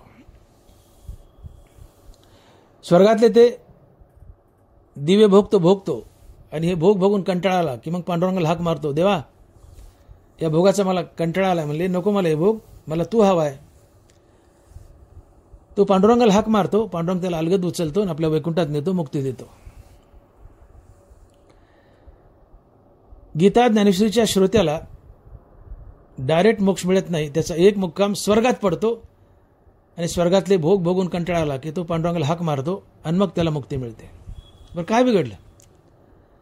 मुक्ती तर आहेच ना शेवटी. एक मुक्काम स्वर्गात पडतोय, भोगा ना भोग स्वर्गातले, स्वर्ग लुटा, मजा करा, कंटाळाला हाक मारा पांडुरंगाला, जा मोक्षाला. श्रोत्याला मोक्ष मिळतो पण त्याचा एक मुक्काम स्वर्गात पडतो आणि मग मोक्ष मिळतो. वक्त्याला मात्र डायरेक्ट मोक्ष आहे, त्याचा स्वर्गात मुक्काम पडत नाही. नरबारा येत आहेत, तशी भक्ता गीतेसी भेटी करी जो आदरेसी, तो देहापाठी मजसी एकची होय. तशी भक्ता गीतेसी भेटी करी आदरेसी, तो देहापाठी मजसी एकची होय. जो वक्ता श्रोत्यांना गीता ज्ञानेश्वरी सांगतो, त्यांनी देह ठेवला अर्थात तो मरण पावला की त्याला डायरेक्ट मोक्ष आहे. गीता ज्ञानेश्वरीच्या वक्त्याला देह ठेवला, मरण पावला की डायरेक्ट मोक्ष आहे. परंतु श्रोत्याला डायरेक्ट मोक्ष नाही, त्याचा एक मुक्काम स्वर्गात पडतो आणि मग मोक्ष आहे. तो मज यावाया लागी पहिले पेने करी स्वर्गी, आवडे तो भोगी पाठी मजची मिळे. हे श्रोत्याबद्दल लिहिलंय. तो मज यावाया लागी पहिले पेने करी स्वर्गी, आवडे तो भोगी पाठी मजची मिळे. श्रोता आनंदक होऊन श्रद्धेने ज्ञानेश्वरी ऐकलीये आणि त्या मोक्षाच्या दिशेने निघाला देवाकडे. त्या देवाकडे जात असताना, मुक्ती मिळत असताना त्याचा एक मुक्काम स्वर्गात पडतो. स्वर्गातले दिव्य भोग भोगतो. हे भोग भोगून कंटाळा आला की तो स्वर्गातून पांडुरंगाला हाक मारतो, देवा मला तुझ्याकडे घे. पांडुरंग उचलून घेतो, वैकुंठात नेतो आणि मुक्ती देतो. श्रोत्याचा एक मुक्काम स्वर्गात पडतो आणि मग मुक्ती मिळते. वक्त्याला स्वर्गात मुक्काम करायची गरज नाही, वक्ता डायरेक्ट मोक्षाला जातो. तशी भक्ता गीतेसी भेटी करी आदरेसी तो देहापाठी मजसी एकची होय. वक्त्याने देह ठेवला, मरण पावला, तात्काळ मुक्ती आहे. श्रोता स्वर्गात एक मुक्काम करतो आणि मग मोक्षाला जातो. इतका अगाध महिमा ज्ञानेश्वरी श्रवणाचा आहे. आणि म्हणून या भारतभूमीत आमचा जन्म झालाय. भरतखंडी नरदेहाची प्राप्ती हे तो परमभाग्याची संपत्ती. त्याऐवरी जो परमार्थी त्याचा वशवर्ती मी परमात्मा. भगवान कृष्ण म्हणतात भारत देशात मनुष्याचा जन्म, नरदेहाचा पुरुषाचा जन्म भारत देशात आणि पुरुषाचा जन्म ही परमभाग्याची संपत्ती आहे. भारतातले पुरुष ऐका, तुम्ही भारतात जन्मलेत, पुरुष आहेत, नर आहेत, ही परमभाग्याची संपत्ती आहे. त्यावर तुम्ही परमार्थी आहेत, ही अजून परमभाग्याची संपत्ती आहे. भगवान तुमचा आज्ञाधारी बनतो, भगवान तुमच्या वश राहतो. त्याईवरी परमार्थी तयाचा वशवर्ती मी परमात्मा. भारत देशात पुरुषाचा जन्म ही भाग्याची गोष्ट आहे.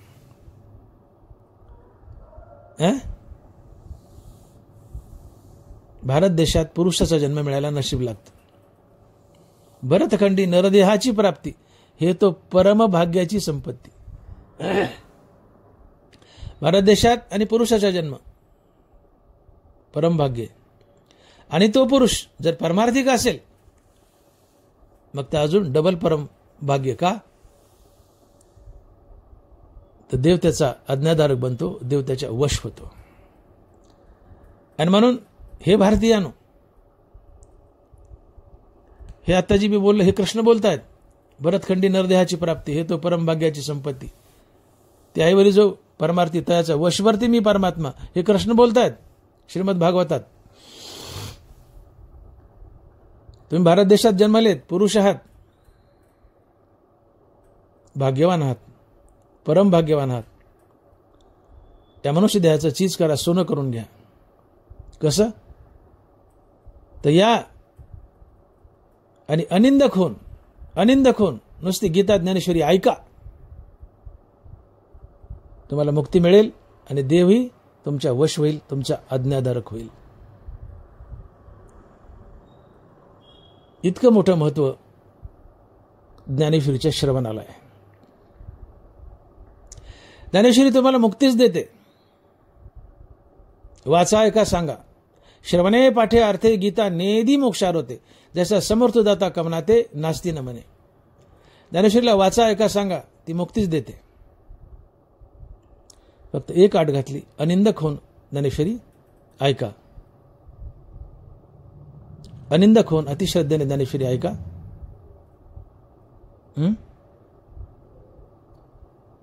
तुम्हाला फुकटात ऐता मोक्ष आहे. इथं मोक्ष अशी ऐता श्रवणाची माझी. आणि म्हणून या,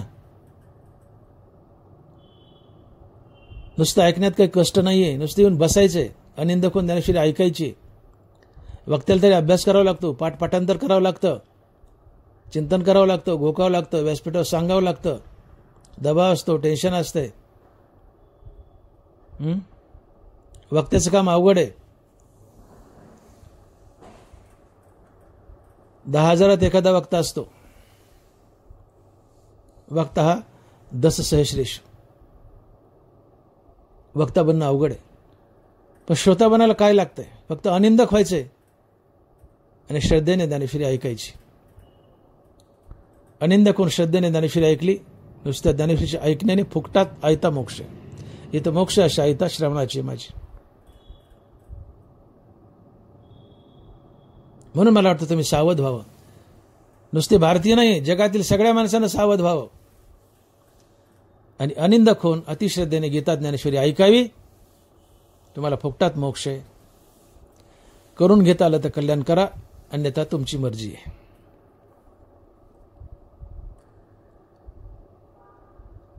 गीतेचा वक्ता आणि श्रोता दोघे महान आहेत. गीताच महान आहे, ज्ञानेश्वरीच महान आहे, म्हणून त्यांचे वक्ते आणि श्रोते महान आहेत. नरबारा लिहितात, ऐशा भक्तालय चौकटी गीता रत्नेश्वर हा प्रतिष्ठी, मग माझी या सवनसाठी तू कशी जगी. किती मोठेपणा दिलाय बघा वक्त्याला.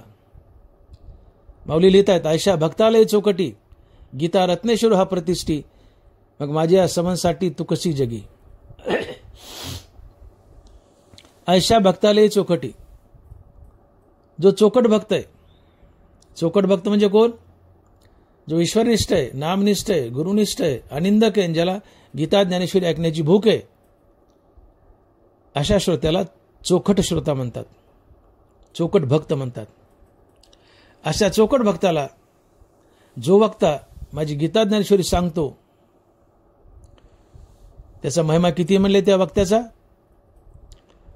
तर तो जिवंतपणीच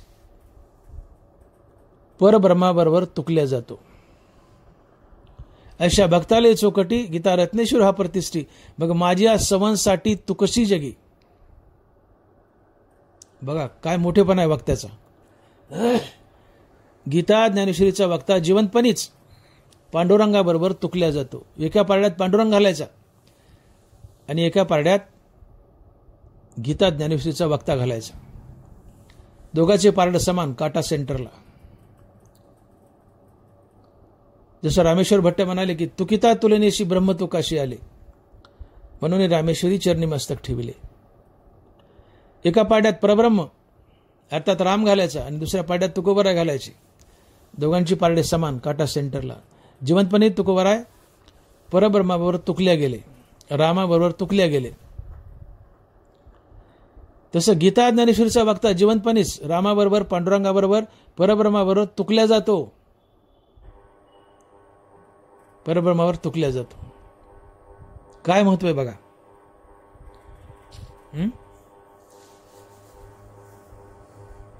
एका पाड्यात पांडुरंग, एका पाड्यात गीता ज्ञानेश्वरीचा वक्ता, दोघांची पारडी समान, काटा सेंटरला. हा गीता ज्ञानेश्वरीचा वक्ता परब्रह्माबरोबर, पांडुरंगाबरोबर तुकल्या जातो. ऐशा भक्तालय चौकटी गीता रत्नेश्वर हा प्रतिष्ठी, मग माझ्या सवनसाठी तू कशी जगी. गीता ज्ञानेश्वरी सांगतो तो महाराज कुणी साधारण मनुष्य नाहीये, तो साक्षात परब्रह्म आहे, साक्षात पांडुरंग आहे, मग माझ्या सवनसाठी तू कशी जगी. गीता ज्ञानेश्वरी सांगणारा वक्ता हा प्रत्यक्षात पांडुरंग आहे.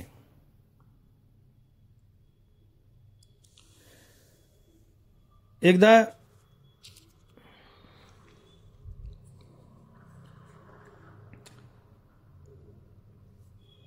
नारद महर्षी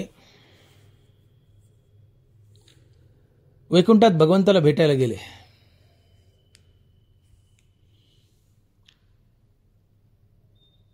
कधी नाही ते त्यांना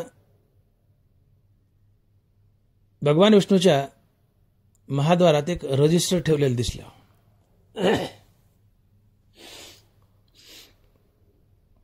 नारदाला वाटलं कधी नाही ते इथे रजिस्टर दिसते, काय भानगडे, मी काय सांगतोय.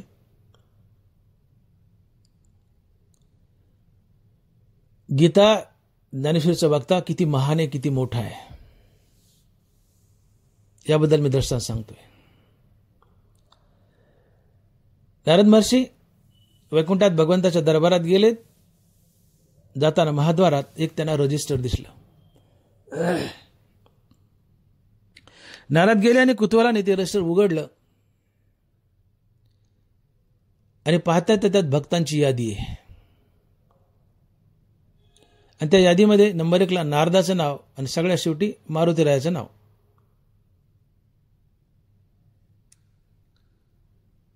नारदाला गर्व झाला. देवानंच लीला रचली होती. नारद स्वतःला भगवंताचे, नारायणाचे सगळ्यात मोठे भक्त समजत होते. हा नारदाला गर्व झाला आणि नारदाचा गर्वहरण करायचा होता देवाला, म्हणून देवानीची लीला रचली होती. आधीच गर्व झालाय आणि त्या यादीमध्ये नंबर 1 ला नारदाचं नाव, शेवटी मारुतीचं नाव. नारदाचा गर्व अजून चढला. देवाला नारदाला पंक्चरच करायचं होतं. नारदाचा गर्व अजून चढला. नारद नारायण नारायण करत मध्ये गेले आणि नारायणाला भेटले आणि म्हणले, देवा कधी नाही ते आज महाद्वारात मी रजिस्टर ठेवलेलं पाहिलं, असत का नाही म्हणले, त्यात भक्ताची यादी आहे. नंबर 1ला माझं नाव आहे नारदाचं, ते असायलाच पाहिजे म्हणले. पण मारुती सुद्धा बऱ्यापैकी भक्त आहे म्हणले, सगळ्या शेवटी का घातला म्हणले. निवड मारुती बढती पासच केलाय म्हणले 35%. का बरं देवा असं? भगवंताने नारायणाने आपल्या बन्यानाच्या खिशातून कोपरीतून एक डायरी काढली. देवालाही कोपरी असते. नारायणाने आपल्या बन्यानाच्या कोपरीच्या खिशातून एक डायरी काढली, नारदाच्या हातात दिली. म्हणजे नारदा ही डायरी वाचा. नारदाने डायरी उघडली आणि बघता त्यातही भक्तांचीच यादी. त्या डायरीमध्ये नंबर 1ला मारुती, शेवटी नारद. नारद गोंधळले. म्हणले, देवा हे कसं? बाहेर रजिस्टर, आत डायरी, दोघातही भक्तांचीच नावे, पण बाहेरच्या रजिस्टरात नंबर 1ला नारद, शेवटी मारुती, आणि डायरीत नंबर 1ला मारुती, शेवटी नारद. देवा असं का? नारायण म्हणतात, नारदा ऐका, नारदा ऐका, जे माझं ध्यान करतात त्यांची नावं बाहेरच्या रजिस्टरमध्ये आहेत, आणि मी ज्यांचं ध्यान करतो त्यांची नावं या डायरीत आहेत, आणि त्यात नंबर 1ला माझा मारुती. तयाचे करू आम्ही ध्यान, तो आमचे देवता अर्चन, किंबहुना समाधान तो मिळते. तयाचे करू आम्ही ध्यान. अरे नारदा, तू माझं ध्यान करतो, यात काय नवले? मी तुमचं ध्यान करावं, आणि मी ज्याचं ध्यान करतो त्यात नंबर 1ला मारुती आहे, आणि सगळ्यात शेवटी तू येस. आणि म्हणून डायरीत नंबर 1ला मारुती, शेवटी तू, आणि बाहेर रजिस्टरला नंबर 1ला तू, आणि शेवटी मारुती आहे. नारदा, मी तुझं ध्यान करतो, पण सगळ्यात शेवटी करतो. मग मी नंबर 1ला ध्यान कोणाचं करतो? मारुतीचं. नंबर 1ला ध्यान कोणाचं करतो? मारुतीचं. तयाचे करू आम्ही ध्यान, तो आमचे देवता अर्चन, किंबहुना समाधान तो मिळते. नारदा, तू माझं ध्यान करतो, यात काही नवल नाही रे. मी मारुतीचं ध्यान करतो, तुम्ही भक्त माझं ध्यान करतात, हे काय विशेष आहे? मी देवानी तुमचं ध्यान करावं, आणि मी देव नारायण ध्यान करतो, नंबर 1ला कोणाचं? मारुतीचं. आता नारदाचा गर्व खरखारा उतरला. नारदाला कळलं की देवाचा सगळ्यात प्रिय भक्त मारुती आहे. नारदाची हवा गेली, नारद निघून गेले. परंतु हा सगळा प्रकार बाजूला लक्ष्मीमाती, लक्ष्मीमाता पायावर बसलेलीच असते.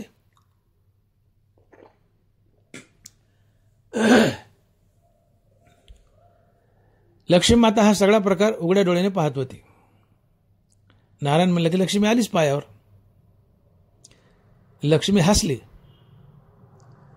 आणि लक्ष्मीच्या लक्षात आलं की बऱ्याच दिवसापूर्वी लक्ष्मीने नारायणाला एक प्रश्न विचारला होता की देवा, या विश्वातील तुमची सगळ्यात आवडती वस्तू काय? असा प्रश्न विचारला होता. देव म्हणले, भविष्यात कधी उत्तर देऊ? लक्ष्मी, थांबा, राहू दे म्हणले, गडबडे. लक्ष्मीने प्रश्न केला होता की देवा, तुमची या विश्वातील सर्वात आवडती वस्तू काय? तेव्हा देवाने उत्तर दिलं नाही. देवाने नारदाची लीला रचली आणि इथं उत्तर द्यायचं होतं. लक्ष्मी हा सगळा प्रकार डोळ्यानं पाहत होते. आणि जेव्हा देवानं सांगितलं की मी नंबर 1ला ध्यान करतो ते मारुतीचं, लक्ष्मी मातेच्या लक्षात आलं की देवाची या विश्वातील सर्वात प्रिय वस्तू आहे संत. मारुती संत होते. काय भक्तीच्या त्या वाटा, मज दावाव्या सुभटा. मारुतीला संत होते. देवही होते, पण प्रामुख्याने संत होते. लक्ष्मी मातेच्या लक्षात आलं की नारायणाची, देवाची या विश्वात सर्वात प्रिय वस्तू जर काय असेल तर तो आहे संत. पण बायकाची आशा मोठी खोटी असते. बायकाला वाटतं राहिलं नंबर 1ला, पण 2 नंबरला तर मी असेल. बायको तशी अपेक्षा नंबर 1चीच ठेवते. प्रत्येक बायकाला वाटतं की या जगात माझ्या नवऱ्याची प्रिय वस्तू मीच असेल, नंबर 1ला मी असेल. पण असं काही नसतं, असं काही नसतं. लक्ष्मीला वाटलं राहिला नंबर 1, किमान 2 तरी. म्हणजे देवा राहिला नंबर 1, पण नंबर 2ला तुमची आवडती वस्तू काय? तर देव म्हणतायत माझी नंबर 2ची या जगातील विश्वातील आवडती वस्तू आहे गीता ज्ञानेश्वरीचा वक्ता. गीता ज्ञानेश्वरीचा वक्ता. आणि लक्ष्मी तू 3 नंबरला आहेस. अर्जुना हा ठायवरी मी तया ते सुयेजीवारी जो गीता अर्थाचे करी परगुने संता. तसा भूमंडळी आगवा आन न देखे पांडवा जो गीता सांगे मिळावा भक्तजनांच्या. नरवारा लिहित आहेत आणि नारायण बोलतायत. लक्ष्मी या पृथ्वीवर तसा माणूसच नाही म्हणले दुसरा. कसा? की जो माझ्या भक्ताला गीता ज्ञानेश्वरीची मेजवानी खाऊ घालतो. तैसा भूमंडळी आगवा आन न देखे पांडवा जो गीता सांगे मिळावा भक्तजनांच्या. जो गीता ज्ञानेश्वरीचा वक्ता, गीता ज्ञानेश्वरीचा वक्ता माझ्या भक्तांना गीता ज्ञानेश्वरीची मेजवानी खाऊ घालतो, तसा या पृथ्वीवर दुसरा माणूसच पाहायला मिळत नाही. आणि मी काय करतो तर मी त्याला माझ्या हृदयात बसायला जागा देतो. अर्जुना हा ठायवरी मी तया ते सुयेजीवारी जो गीता अर्थाचे करी परगुने संता. जो वक्ता माझ्या भक्तांना गीता ज्ञानेश्वरीची मेजवानी खाऊ घालतो त्याला मी माझ्या हृदयात बसायला जागा देतो.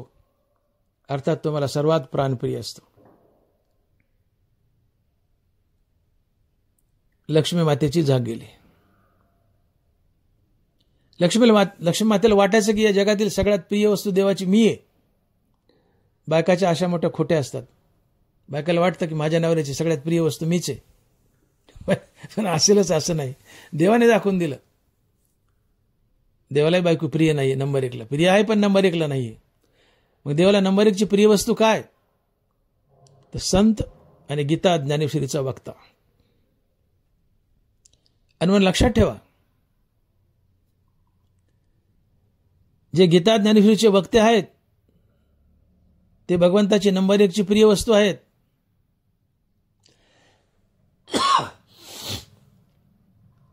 मग आज या भारत देशात गीता ज्ञानेश्वरीचे हजारो वक्ते आहेत. हे सगळेच वक्ते भगवंताला प्रिय आहेत का?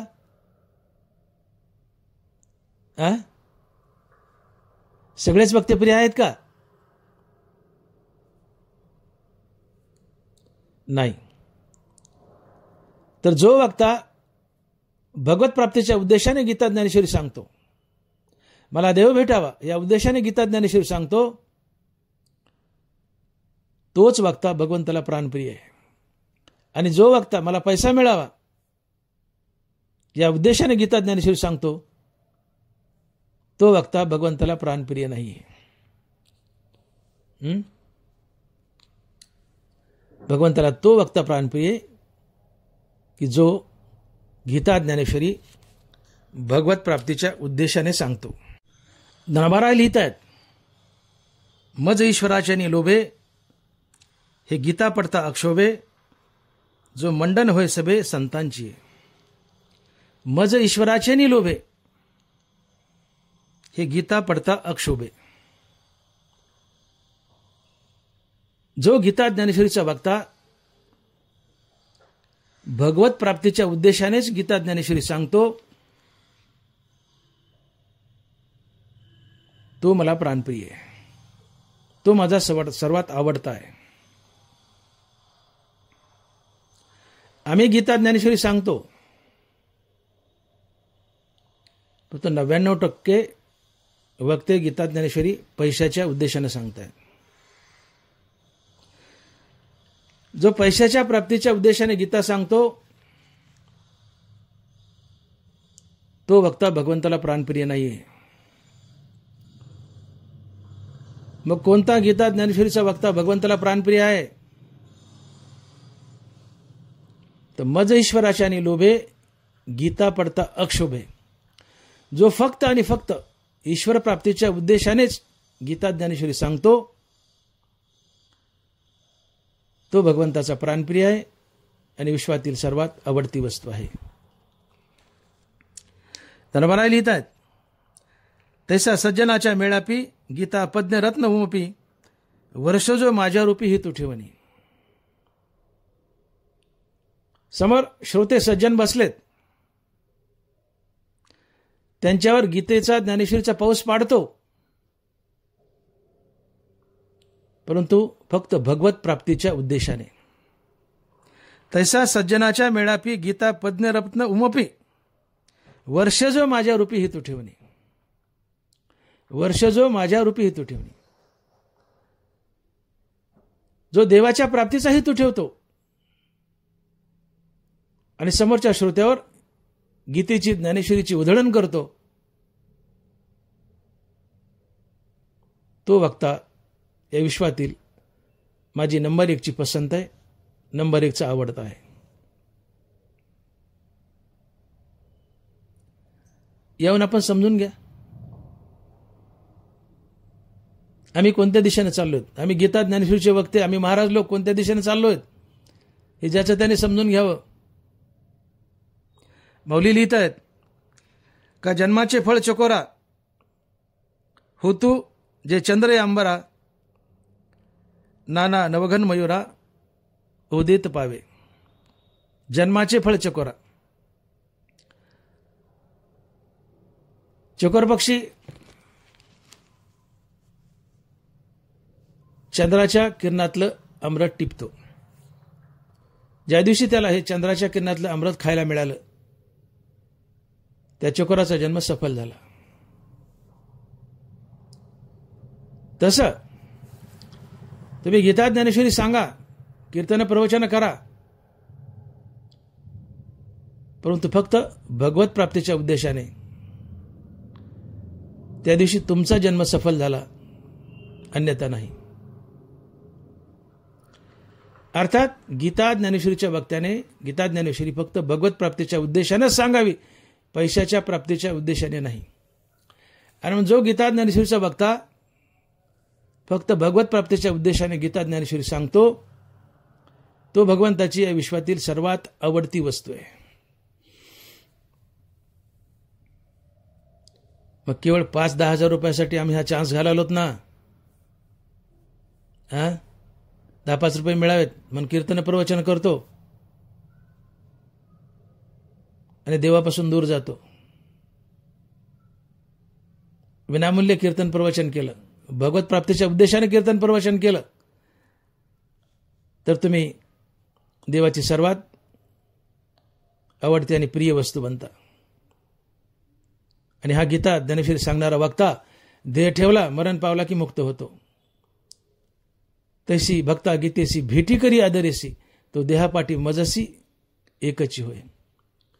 जो गीता ज्ञानेश्वरीचा वक्ता भगवत प्राप्तीच्या उद्देशाने गीता ज्ञानेश्वरी सांगतो तो देह ठेवला की मुक्त होतो. एवढं मोठं फळ आहे. पण जो वक्ता पैसा मिळावा म्हणून गीता ज्ञानेश्वरी सांगतो, कीर्तन प्रवचन करतो,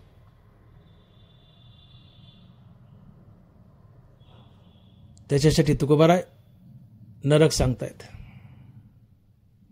नरक सांगतायत. कथा करुणी देती घेती तुका म्हणे दोन्ही नरका जाती. पुण्य विक्राते मातीशी गमन भाडी ऐसे धन विटाळतो. कथा कीर्तन केलं त्यातून अगाध पुण्य मिळतं, पण पैसे घेऊन हे पुण्य विकलं, पैसे घेतले म्हणजे पुण्य विकलं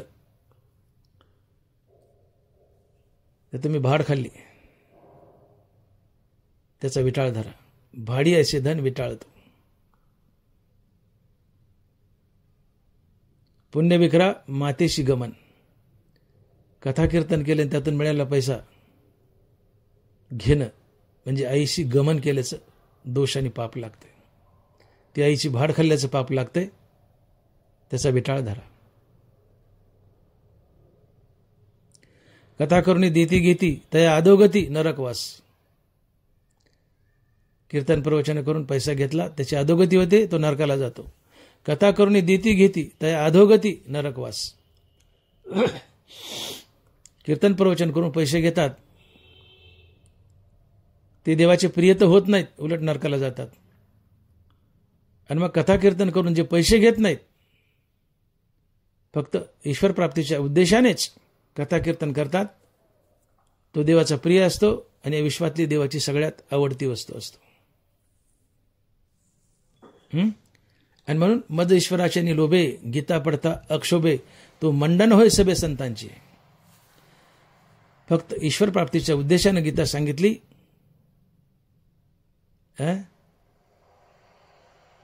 तर तो कथेतील शोभा असतो. तो मंडन होय सभे संतांची. त्या श्रोते मंडळीत तो शोभा असतो, तो माझा प्राणप्रिय असतो. म्हणतात ज्याचा त्यांनी विचार करा, आम्ही कोणत्या दिशेने चाललो, कोणत्या दिशेने जावं, कोणत्या दिशेने जाऊ नये. बरोबर. 9व्या अध्यायात एक रूपक करतायत, माऊली लिहितायत, ना तरी कल्पतरू तळवटी बैसोनी झोळे पाडी गाठी, मग तेथून निगे किरीटी का दैन्याची करू. माऊली म्हणतात एक भिकारी आहे, ऊन पडले म्हणे एका झाडाखाली बसलाय, भीक मागायला जायचंय, त्याची झोळी फाटकी आहे, त्या फाटक्या झोळीला गाठी मारतोय. ऊन उतरल्यावर भीक मागायला जायचे, परंतु तो ज्या झाडाखाली बसलाय ते झाड आहे कल्पतरूच. या भिकाऱ्याला तो कल्पतरू कळाला नाही. भिकाऱ्याला कल्पतरू कळाला असता तर भिकाऱ्याने कल्पतरूकडून ऐश्वर्य श्रीमंती सगळं मागून घेतलं असतं. कल्पतरू त्याचं नाव आहे, तुम्ही कल्पावून त्यांनी द्यावं, तुम्ही मागावं आणि त्यांनी द्यावं, तो कल्पतरू. भिकाऱ्याला कल्पतरू कळाला नाही. भिकारी ऊन उतरलं, जोडीला गाठी मारल्या, पुढे भीक मागायला निघाला, शेवटी गरिबीच्या दारिद्र्यात अडकला. तसं ज्ञानावराय म्हणतात, कथा कीर्तन करून मिळणारं पुण्य हा एक कल्पतरू आहे. या पुण्यरूपी कल्पतरूला तुम्ही देव मागावा, परंतु तुम्ही देव सोडून जर पैसा मागितला तर तुमचा मोक्ष दुरावतो आणि तुम्हीही जन्म मरणाच्या दारिद्र्यात अडकता. ना तरी कल्पतरू तळवटी बैसोनी झुळीये पाडी गाठी, मग तेथून निगे किरीटी की दैन्याची करू. दैन्याची करू. कीर्तन प्रवचन करून जे पुण्य मिळतंय ते कल्पतरू आहे, त्याला तुम्ही देव मागा. हे पुण्य तुम्हाला देव देईल, मुक्त करील. पण तुम्ही मागता पैसे, मोक्ष जातो, नरकाला जातो. म्हणून शहाणा होण्याची गरज आहे. गीता ज्ञानेश्वरीचा वक्ता हा फार महान आहे. गीता ज्ञानेश्वरीच्या वक्त्याने फक्त भगवत प्राप्तीच्या उद्देशाने जर गीता ज्ञानेश्वरी सांगितली तर जिवंतपणी तो पांडुरंगाबरोबर तुकल्या जातो आणि मेल्यावर मुक्त होतो. इतकं मोठेपण गीता ज्ञानेश्वरीच्या वक्त्याला आहे. पण केवळ 10-5 रुपयासाठी मनुष्य संधी सोडतो, मोक्ष घालतो आणि नरकाला जातो. ज्याचा त्याने विचार करावा. ऐशा भक्तालय चौकटी गीता रत्नेश्वर हा प्रतिष्ठी, मग माझी या समनसाठी तू कशी जगे. गीता ज्ञानेश्वरीच्या वक्त्यांनो लक्षात ठेवा,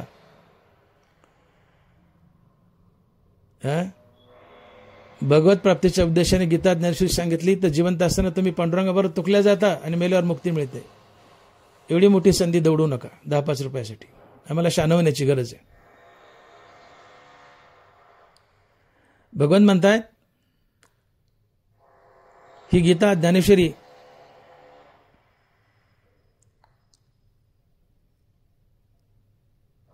या गीता ज्ञानेश्वरीमध्ये मोक्ष लपलाय. माऊली लिहित आहेत माझ्या तुझ्या मिळणी वाडिनली जी हे कहाणी मोक्ष धर्म का जिनी आला असे जेथ. माझ्या तुझ्या मिळणी वाडिनली जी हे कहाणी मोक्ष धर्म का जिनी आला असे जेथ. भगवंत अर्जुनाला म्हणतात की हे अर्जुना, तुझं माझं जे बोलणं आहे, हे जे संभाषण आहे, ही गीता आहे म्हटले. तुझे माझे मिळणी वाढीनली जी हे कहाणी मोक्ष धर्म का जिने आला असं जेत. हे कुरुक्षेत्रात तुझं माझं जे संभाषण चाललंय, ही गीता आहे म्हणले. आणि या गीतेत मोक्ष शिरलाय आणि त्याला जीवदान मिळालंय. तो हा सगळा अर्थ प्रदू आम्हा दोघाचा संवादू न करिताची पदभेदू पाठेची जो पडे. अर्जुना, कुरुक्षेत्रात तुझं माझं जे बोलणं आहे, ही गीता आहे. या गीतेत मोक्ष शिरलाय, त्याला जीवदान मिळालंय. आणि पदाचा पदभेद न करता सुरुवातीपासून शेवटपर्यंत ही गीता ज्ञानेश्वरी नुसती वाचली तरी नुसत्या वाचण्यानं त्या माणसाला मोक्ष मिळेल. तो हा सगळा अर्थ प्रदू आम्हा दोघाचा संवादू न करता पदभेदू पाठेची जो पडे. ते ज्ञानळी प्रदीप्ती मूळ अविद्येची आहुती तोषेला होय सुमती परमात्मा मी. तुम्ही गीता ज्ञानेश्वरी वाचली, ऐकली, सांगितली, या तिन्ही गोष्टींनी काय होतं? तुमचं ज्ञान प्रज्वलित होतं आणि या ज्ञानात अविद्येची आहुती दिली जाते आणि मी कृष्ण परमात्मा संतुष्ट होतो. पुढे ज्ञानवारा लिहितात, घेऊन गीतार्थ उगाना ज्ञानी जे विचक्षणा ठाकती ते गानावाना गीतेचा तोल आहे. गीता पाठकाशी असे फळ अर्थज्ञाची सरीसे गीता माऊली नसे जाणे ताने. अर्थात भगवंत अर्जुनाला म्हणतात की अर्जुना, कुरुक्षेत्र तुझं माझं जे बोलणं आहे, हा जो संवाद आहे, ही गीता आहे. आणि या गीतेत मोक्ष शिरलाय आणि त्याला जीवदान मिळालंय. आणि मग जो कोणी ही गीता ज्ञानेश्वरी सुरुवातीपासून शेवटपर्यंत पदाचा पदभेद न करता नुसती गाणं म्हणल्यासारखी वाचेल, त्याला मुक्ती मिळेल. तो हा सगळा अर्थ प्रदू आम्हा दोघाचा संवादू न करता पदभेदू पाठेची जो पडे. कृष्ण म्हणतात माझी गीता ज्ञानेश्वरी पदाचा भेद न करता नुसती गाणं म्हणल्यासारखी सुरुवातीपासून शेवटपर्यंत वाचा, तुम्हाला मुक्ती मिळेल. आणि मग ज्ञानोबा आहे या ठिकाणी दावा करतायत की बाबांनो, मोक्ष अतिशय दुर्मिळ आहे, मान्य. मोक्षासाठी तुम्ही अवघड अशी साधनं करू नका. ज्ञानयोग, अष्टांगयोग अशा अवघड साधनांच्या मागे लागू नका. त्यात इंद्रियांना दुःख द्यावं लागतं, मनाचा कोंडमारा करावा लागतो आणि मोठ्या कष्टानं मोक्ष मिळतो. मग एवढ्या अवघडात कशाला शिरता? तुम्ही या आणि कथेत नुसतं बसा, ज्ञानेश्वरी ऐका. नुसती ज्ञानेश्वरी ऐकल्यानं तुम्हाला आयता फुकट मोक्ष मिळेल. हनुमान माऊली म्हणतायत, एक मोक्ष अशा आयता श्रवणाची माझी. आणि म्हणून ज्ञानोबा म्हणतात माझी ज्ञानेश्वरी वाचा, ऐका, सांगा, फळ एकच मोक्ष. श्रवणे पाठे अर्थे गीता निधी मोक्ष आरोते जैसा समर्थ दाता कमनाते नास्ती न म्हणे. माझी ज्ञानेश्वरी वाचा, ऐका, सांगा, सगळ्यांना एकच फळ, ते आहे मोक्ष. परंतु ती ज्ञानेश्वरी वाचा, ऐका, सांगा अनिंदक होऊन आणि श्रद्धेने. एवढी आट पाळा. पदाचा पदभेद न करता सुरुवातीपासून शेवटपर्यंत गीता ज्ञानेश्वरी गाणं म्हणल्यासारखी वाचा. एवढ्या वाचण्याने तुम्हाला मोक्ष, एवढ्या वाचण्याने तुम्हाला मोक्ष. माझी गीता ज्ञानेश्वरी व्यासपीठावर बसून सांगा, विरक्त वक्ता बनून सांगा, एवढ्याने तुम्हाला मोक्ष. माझी गीता ज्ञानेश्वरी कथेत बसून नुसती ऐका, नुसतं ऐकल्यानं तुम्हाला मोक्ष. आणि म्हणून गीता ज्ञानेश्वरी ही आमची माय. गीता निष्कपट माय, चुकून ताने हिंडे वाय, तया माय पुता भेटी होय, हा धर्म तुमचा. गीता ज्ञानेश्वरी आमची माय. आणि आईला आपली सगळी लेकरं सारखी प्रिय असतात. उलट जी शिकलेत नोकरीला लागतात त्यांच्यापेक्षा जे नोकरीला नाहीत, आई त्यांची जास्त काळजी वाहते. ज्ञानेश्वरीने हेच केलंय. ज्ञानेश्वरीने जे शिकलेत, ज्यांना वाचता येतंय, ज्यांना सांगता येतंय, ते ज्ञानेश्वरी वाचतील, सांगतील. त्यांच्यापेक्षा ज्यांना ज्ञानेश्वरी वाचताच येत नाही त्यांची जास्त काळजी घेतली. म्हणजे ज्याला वाचताच येत नाही त्याला म्हटले, तू नुसता ये, बस, नुसतं ऐकल्यानं तुला मोक्ष. कारण भगवंतानं या गीता ज्ञानेश्वरीला सडळ हातानं आशीर्वाद दिलाय. मोक्षदानी स्वतंत्र, ज्ञान प्रदान हे शास्त्र. ज्ञानेश्वरी मोक्ष देण्यामध्ये स्वतंत्र आहे, तिला कोणाच्या खोबड्या घ्याव्या लागत नाहीत. गीता ज्ञानेश्वरी सर्व शास्त्रांचा ईश्वर आहे. नरबारा लिहित आहेत, भानुभूषिता प्राचिया सतेजा दिसा आगविया, तसे शास्त्रेश्वरा गीताया सनाते शास्त्रे. पूर्व दिशेला सूर्य उगवला, सगळ्या दिशा सतेज होतात, उजळून निघतात. तसं गीता ज्ञानेश्वरीपाशी इतर ग्रंथ आले, ते उजळून निघतात, सतेज होतात. का तर गीता ज्ञानेश्वरी सर्व शास्त्रांचा ईश्वर आहे. बाकी सगळे ग्रंथ अनाथ आहेत.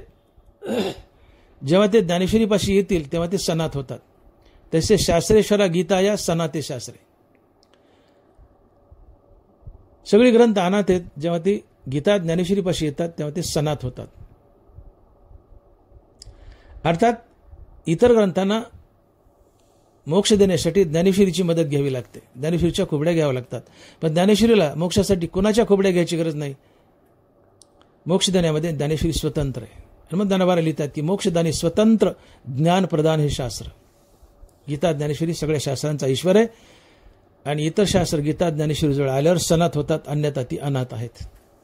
आणि मग इतर शास्त्र मुक्ती देण्यामध्ये स्वतंत्र नाहीत. जेव्हा ते गीतेच्या ज्ञानेश्वरीच्या आश्रयाला येतील तेव्हा ते मुक्ती देण्यामध्ये पात्र आहेत. इतर शास्त्रांना ज्ञानेश्वरीच्या गीतेच्या खोबड्या घ्याव्या लागतात मोक्ष देण्यासाठी. पण गीता ज्ञानेश्वरीला मोक्ष देण्यासाठी कोणाच्या खोबड्या घ्याव्या लागत नाहीत. मोक्षदानी स्वतंत्र, ज्ञान प्रदान हे शास्त्र. आणि मग भगवान श्रीकृष्णाने, ज्ञानोबराने गीता ज्ञानेश्वरीला स्वतंत्र आशीर्वाद दिलाय की आमची गीता ज्ञानेश्वरी वाचा, ऐका, सांगा, प्रत्येकाला मोक्षच मिळेल. आमच्या गीता ज्ञानेश्वरीपाशी पंक्तिभेद नाहीये. वक्त्याला मोक्ष आणि श्रोत्याला हलकं काहीतरी, असा गीता ज्ञानेश्वरीपाशी पंक्तिभेद नाहीये. गीता ज्ञानेश्वरी विश्वाची माय आहे. मायेपाशी पंक्तिभेद नसतो. माईला सगळी लेकरं समान असतात. आणि मग गीता ज्ञानेश्वरी माय आहे. तिने पंक्तिभेद केला नाही, भेदभाव केला नाही. वाचतो, ऐकतो, सांगतो, या सगळ्यांनाच मोक्ष. वाचतो, ऐकतो, सांगतो, या सगळ्यांनाच मोक्ष. गीता ज्ञानेश्वरी माईपाशी पंक्तिभेद नाहीये. आणि म्हणून माय जशी आपल्या लेकरात भेदभाव करत नाही, तशी गीता ज्ञानेश्वरी जगताच्या या सगळ्या लेकरात भेदभाव करत नाही. माय ज्ञानेश्वरी म्हणते, ज्याला वाचता येईल तो ज्ञानेश्वरी वाचेल, ज्याला सांगता येईल तो ज्ञानेश्वरी सांगेल आणि मुक्त होईल. पण ज्याला वाचताच येत नाही त्याचं काय?